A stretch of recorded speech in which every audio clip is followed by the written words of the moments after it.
We first got the call here probably about 11:30 on that first day on Tuesday. We kind of anticipated it. We knew the weather conditions, we knew the wind.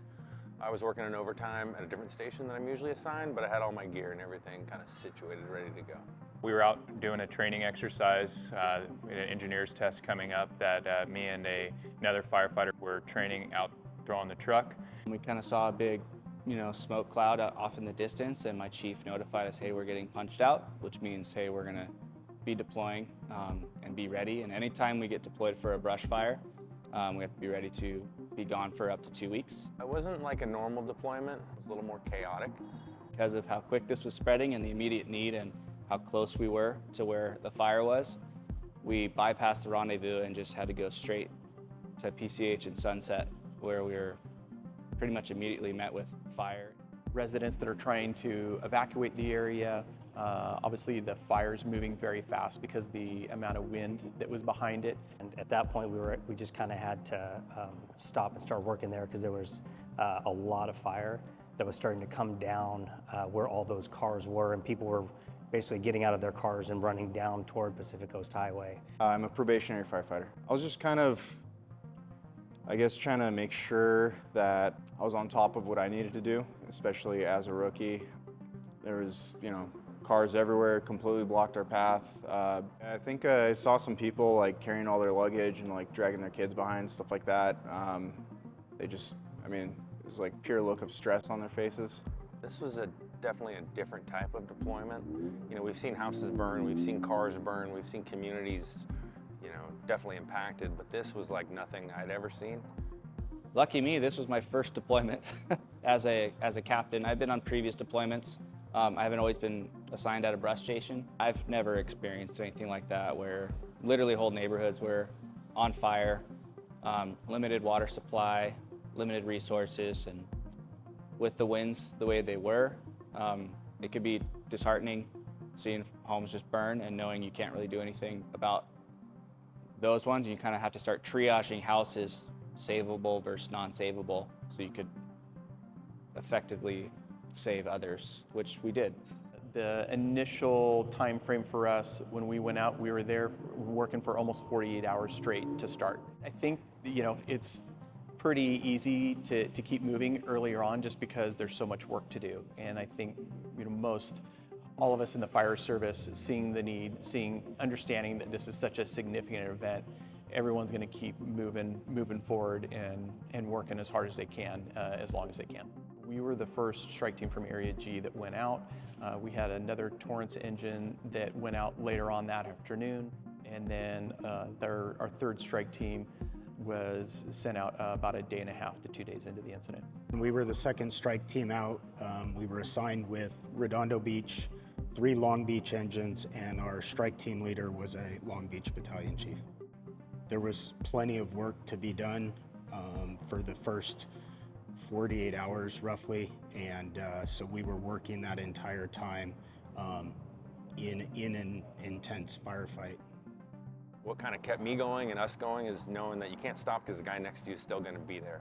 So we kept on working and kept on fighting and kept on just trying to wait for the sun to come up. First couple of days were tough. There was no time that we had that anybody was, slacking, and we all kind of came together to lift each other up and notice when somebody needed a break. Being in this job, everyone adapts well to just like duty, operating when we're tired, learning how to be comfortable with being uncomfortable. Sleep deprivation is certainly one of those. Just trying to keep my eyes open as, I'm standing in front of like a fully involved structure is crazy, but at the same time, it's kind of hard to complain, and it's also easy to keep working when the rest of your crew is, because there wasn't a single complaint out of anybody, so I'm not gonna complain, and of course I'm not gonna stop working just because I'm getting a little bit tired. For the first 48 hours, we didn't really understand the scope of the incident. We didn't have internet, we didn't have good phone reception, we just didn't have time to really even look into it. The resources in relation to how many homes were burning, usually we send multiple units on a single structure fire that's burning, and this was multiple structures that were burning, and each single engine were handed multiple. So doing the best we can, with what we had. I was deployed as a strike team leader on day 3. Oftentimes there are structures lost in deployments, but not to this magnitude. It was a unique strike team in the fact that there was a conflagration in a neighborhood that destroyed many homes, which is not typical. We've all seen on the news when there's a community that's up in the timber and up in the woods that gets destroyed due to a wildfire, but this is a little more difficult to understand because this is a residential community right by the beach. The gravity of it all is pretty immense. I mean, we're with a group of engines, but we're pretty much, an engine is trying to take a building or multiple buildings, and so it's picking and choosing where you can do the best in the moment. You know, it's not a wildland deployment, it was a structure deployment for, you know, what it ended up being. And I think the hardest part was going back a couple days later to buildings that we had saved only to find them burned to the ground. I think if I had a hydrant and a fire engine in front of every single house, they would have still burned because the wind was blowing so hard that it was uncontrollable. The smoke was pretty heavy. You're rolling in, and that's one thing that is hard to show people on the news when you're right in it, and it almost looks like it's not even daylight at sometimes. You know, this fire was out of control. You know, the wind was 70 miles an hour. You know, where we got assigned, we didn't have water. When that was first told to me, it was like, all right, guys, you know, this neighborhood doesn't have hydrants that work. It was like, okay, no problem. Well, it was a problem. You know, we got out there and we had 500 gallons of water, and you know, we value these people's homes and we're trying to protect their property, but with 500 gallons of water, you can't do a whole lot. It was just frustrating because we'd work so hard to protect a home, and then we'd have to go find water, and by the time we came back, that home would be gone. I do have a wife and 4 kids at home, so being gone for 15 days is a challenge. You know, it's not just us out here that is, you know, doing all this good work for people or trying to do all these things. It's also our wives and our families back home, and they're just as much involved in this as we are. It was definitely exciting to come home. She was very excited. I was very excited. It was nice and refreshing to get home back into our own house. It's good to get home to my family. You know, I've been doing this for quite some time, and usually my wife's amazing and she's very calm. For this specific deployment was the first time I spoke to her where she sounded a little uneasy. Checking back in became more important. It was great to be back with my family and just back at work in a routine.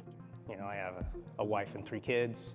I have a nice house, and you know, where we live is just a house, but living every day, I don't want to say you take it for granted, but when you're in a situation like that, where you just know so many people are impacted, and you're just trying to do the best you can to help somebody out, and I hope we did that. I think we did. I know we did.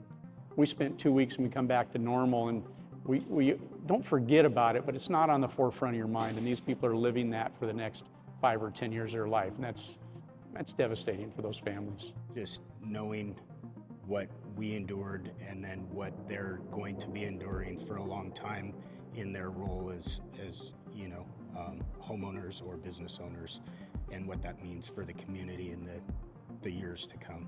I found a young lady in what used to be her house, which is now just a rubble pile. And so I approached her and said, hey, I'm gonna get some firefighters over here to help you.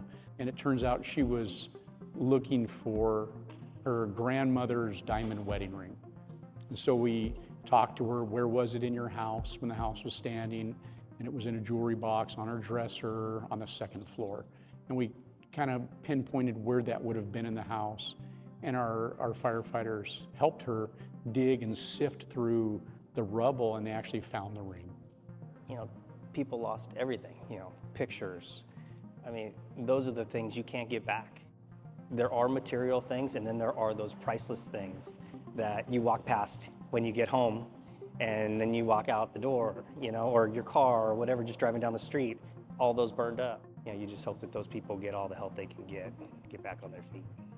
we appreciate all of the outpouring of support that we've had from here in Torrance, the South Bay, and as well as the communities out there. But at the end of the day, it really isn't about us. It's about those communities, and to see that amount of devastation that affects an entire community, not just homes, but businesses and schools and churches.